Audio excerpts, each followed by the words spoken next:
তো বন্ধুরা দেখো, আমি সকাল সকাল রান্নাঘরে চলে এসেছি। এখন বেলা বাজে 8টা। তো সকালের জলখাবারটা থেকে আজকে আমি ব্লগটা স্টার্ট করব। তো এখন বানাবো পাস্তাটা সেদ্ধ করতে দিয়েছি, খেয়ে আমার মেয়ে স্কুলে যাবে পড়ি। তো পাস্তাটা সেদ্ধ হয়ে গেছে, এখন আমি জলটা ছেঁকে নেব। তো তেল গরম হয়ে গেছে, আমি পেঁয়াজ কুচিগুলো দিয়ে দেবো এখন। তো এই যে সকাল সকাল আমাকে কোনো কিছু জলখাবার করতে হয়, রুটি তরকারি করো, নাহলে পাস্তা বা ম্যাগি করো, খাইয়ে বাচ্চাটাকে স্কুলে পাঠাতে হয়।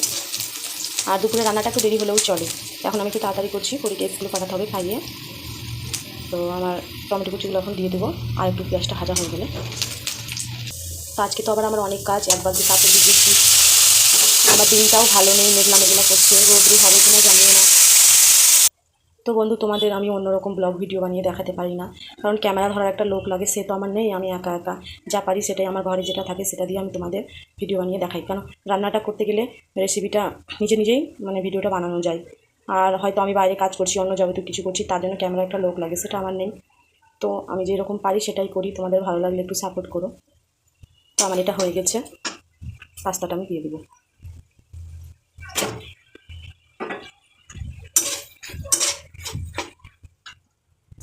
তো পাস্তা রেডি, পরীকে খেতে দেবো, তারপর ওকে স্কুলে পাঠিয়ে দিয়ে আমার যা যাবতীয় কাজ আমি এগুলো সব করবো, তোমাদের দেখাচ্ছি। আজকে ওয়েদারটা কেমন লাগছে, মনে হয় আবার বৃষ্টি আসবে কি এসে গেছে, ফিরফির করে একটু পড়ছে। তো আবার আমি কাপড় ভিজালাম, ওগুলো আবার কাচতে হবে, রোদ না হলে তো। এখানে একটু ঠান্ডা পড়েছে, চাদর বের করেছি, চাদর একদম একটা বাক্সের মধ্যে থাকলে কীরকম গন্ধ করে, তো না কাচলে তো আবার গায়েও দেওয়া যাবে না। তো এই যে এক বালতি কাপড়, এগুলো আমি এখন কেচে নেবো, তারপরে স্নান দান করে আবার রান্নাঘরে আসবো বন্ধুরা। ততক্ষণ তোমরা দেখতে থাকো। তো আমার কাপড় কাচা হয়ে গেছে, শুকোতে দিয়ে দিয়েছি। আমার স্নান হয়ে গেছে, ডালটাও বসিয়ে দিয়েছি, মটরের ডাল সিদ্ধ হচ্ছে। আর এই মোচাটা আমি আলু দিয়ে শুকনো একটা তরকারি করবো, আর এই টমেটোগুলো চাটনি হবে। কি সুন্দর লাল লাল, দারুণ লাগছে। তো আমি এখন সবজিগুলো কেটে নেব। ডালটা সেদ্ধ হয়ে গেছে, মোচাও কেটে নিয়েছি, ধোয়াও হয়ে গেছে, আলু ভাজা হয়ে গেছে, পেঁয়াজ কুচি, টমেটো কুচি, আর এই যেখানে ডালটা সাতলাবো তার সম্বরা দিয়েছি। ডাল সাতলানো হয়ে গেছে, কড়াই গরম হয়ে গেছে, তেল দিয়ে দেবো,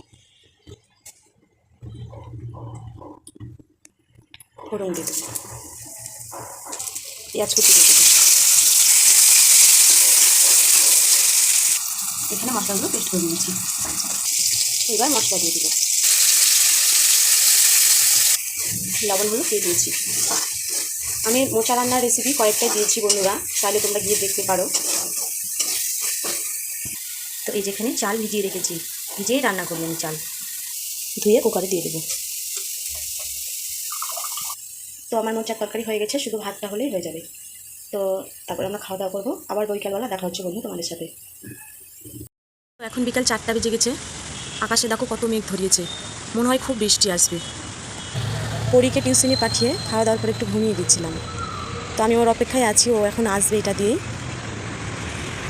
এই গাছটা আমি খুব ছোট ছিল তখন লাগিয়েছিলাম, এখন অনেক বড় হয়ে গেছে।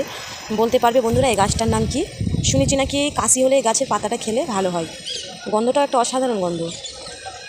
আর এই যেখানে আমার একটা তুলসী গাছ দুটো আছে, আর এই যে এখানে একটা বেগুন গাছ, আমি আরেকদিন ভিডিও দেখিয়েছিলাম, একটা অন্য রকমেরই বেগুন হয়, সেগুলো জানি না, এখানে বিক্রি হয় বাজারে, আমি দেখেছি।